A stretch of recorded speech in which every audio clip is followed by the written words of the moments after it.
एक दिन एक छोटे से गांव में एक बच्चा अपने बाप के साथ बाजार गया।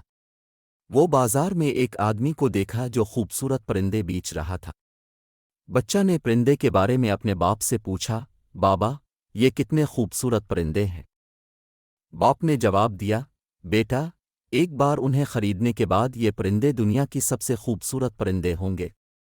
बच्चा ने दोनों हाथ बड़े परिंदे खरीद लिए और खुशी से घर लौट आया। लेकिन दुनिया की खूबसूरती के बारे में उसका ख्याल बदल गया। वो महसूस करने लगा कि ये परिंदे अब पहले से भी कम खूबसूरत नजर आने लगे हैं। बच्चा ने बाप को बताया कि परिंदों की खूबसूरती कैसे बदल गई है। बाप ने समझाया, बेटा, जब तुमने उन्हें खरीदा तो तुमने उनकी कीमत समझने के बजाय सिर्फ उनकी दिखाने वाली खूबसूरती पर तवज्जो दी। इसी वजह से तुम्हारे नज़रिया में उनकी खूबसूरती में कमी नजर आ रही है। इस कहानी से ये सबक हासिल होता है कि हकीकी खूबसूरती वो है जो अंदर से आती है, और जब हम लोगों को सिर्फ बज़ाहिरी खूबसूरती पर नहीं देखते तो हम उनकी असल कदर और अहमियत समझने में